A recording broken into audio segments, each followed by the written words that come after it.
Speaks with Sandy Snekenberg, former world record holder for the longest distance skated in 24 hours. He's a speed demon on skates, but for his students and their parents, he's a godsend. We'll find out more in a while, but for now, here's That's Showbiz. Passion People with Joel Chua. If you journeyed from the easternmost point of Singapore to the westernmost point, you would have traveled approximately 48 kilometers. In 1999, Sandy Snekenberg covered that distance and about 10 times more. In that year, he broke the world record for the longest distance covered in 24 hours in a pair of skates. Now, what would possess a person to spend 24 hours without sleep, pushing himself to the limits of his physical endurance in a pair of skates? Well, maybe someone who would describe skating like this. It's the closest thing to flying without leaving the ground. And I describe speed skating as power masked by grace. And it is the energy that is generated through the wheels is the same as air flowing through a bird's wings. It goes from toe to heel. There's no doubt how passionate about skating Sandy Snekenberg is. Now, skating requires you to do two basic things: look ahead and keep moving. Sandy has spent pretty much his entire life doing just that. As a child in the United States, his family had faced difficulties, and the fact that Sandy, by his own admission, was a hyperactive kid didn't help either. He was sent away. Sandy spent his growing up years in between relatives, institutions, and eventually foster families. And when he was old enough, he joined the Navy. While the military taught him lessons in discipline and he took to the physical rigors imposed on him, it was during this time that his life changed for a very different reason. Actually, during the time I was in the Navy, when I was in San Diego for, I think it was cook school at that time, I met these crazy, off-the-wall, unbridled group of people known as the Rad City Rollers. And this is a group of skaters that were just off the wall, off the cuff, off everything. They were just nuts, jumping over cars, people, pedestrians. They'd set trash cans on fire and then jump over them. I met them while I was in the Navy. I was a skateboarder still at the time. And I've been skating since I was 6, but got back into it again. I was presented with a pair of skates on October 30th, 1 p.m. after my skateboard was taken, as they often did, played keep away with it. And then they threw it over the bridge. I was really mad. And they're like, Snake, it's okay. Here, it's time to fly with 2 wings, as opposed to a skateboard referring to it as 1 wing. And that was it. I was hooked. I was a skater.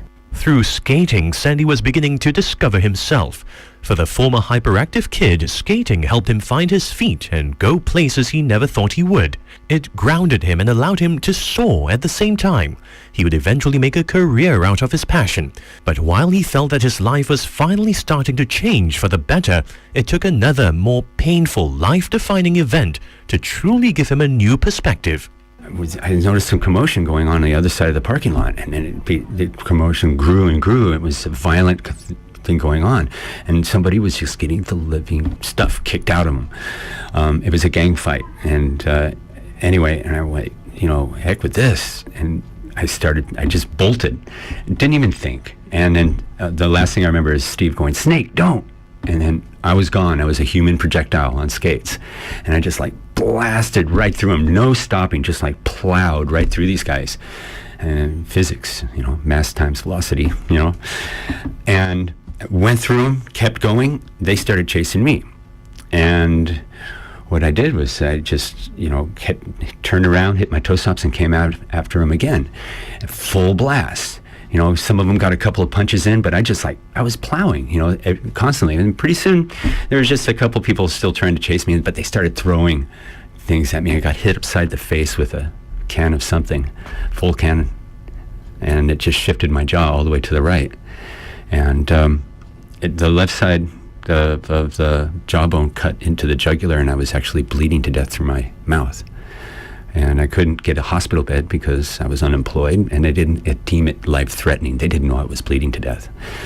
And so on the 3rd day, Steve gets a call, and I'm staying with Steve. Steve was just with me the whole time.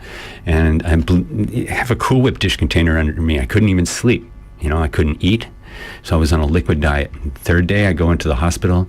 They had to give me blood. So I was completely cleansed. After that, went back to the garage, really had to evaluate my life, but there was a sense of clarity at that point. My friends showed me that I am worth something. Sandy soon began to pursue life with a different perspective. He eventually encountered a group of meditation students and started seeking a more spiritual purpose to his existence. But it was skating that would continue to give form to the lessons he learned. Everything reached a climax in 1999 when Sandy decided to break the world record for the longest distance skated in 24 hours. After having faced setbacks throughout his entire life and choosing to grow stronger instead of weaker from each of them, he decided that it was time to focus all the lessons he had acquired throughout his life into a 24-hour period. It took 9 months of non-stop physical and mental conditioning.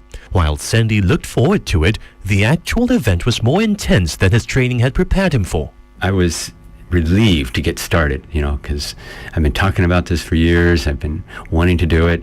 And, after about 12 hours, it wasn't so much fun anymore. Music, I would listen to music, but then that became noise. I used a lot of, meditation. I would meditate. I actually slept while I was skating at points, what they call micro-sleeping, and just, I was hallucinating. The chain link fence turned into a train. It was, and it's funny because when I went to sleep, I just thought to myself, albatrosses sleep when they fly. I'm an albatross.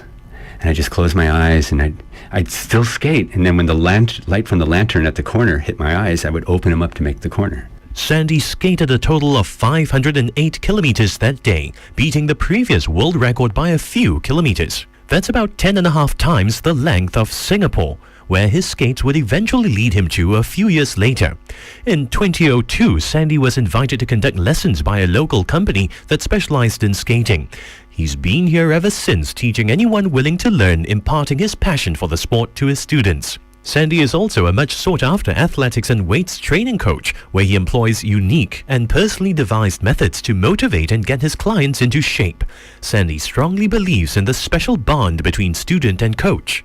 Everybody's different. And to choose a coach for an individual is, in a sense, personality.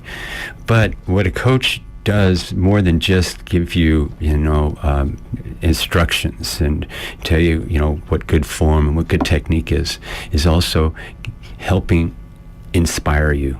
Okay, and that is one of the hardest things because you can't make that happen. Okay, either you gel with somebody or you don't.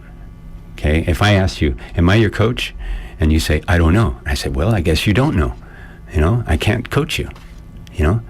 If I say, am I your coach? You say, yes, coach, you are. And I said, okay. And but my perspective to coaching is more of a lateral perspective, which creates more symmetry, more balance. I use Olympic weightlifting techniques. And like I said, sledgehammers, smash pads.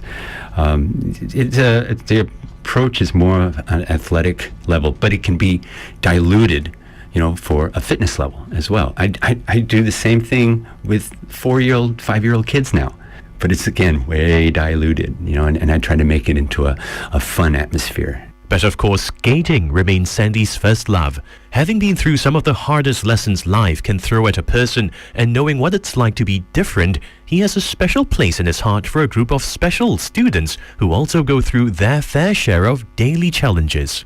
I met a woman named Mano over 3 years ago, and she introduced me to special needs kids. And anybody that comes up to me and wants to be coached, I will not refuse them. Because whether you're special needs or mainstream, when you're learning how to skate, your mind and body connections cut off because you're a toddler all over again. You're not even, it's not walking. So when your mind and body connections cut off, you're open to new experiences, new perceptions, new ways of thinking and looking at things. So, but with autistic kids, the communication's different, quite a bit different. There's less verbal communication a lot of times, and there's more showing, either by writing on paper or drawing pictures, showing them pictures. Yeah, and it depends on the severity of the autism or the disability. And you always have to adapt. Nobody's the same. Now, Sandy may be a speed demon on skates, but to his special needs students, and perhaps even more so to their parents, he's a godsend. It's more the satisfaction of the parents.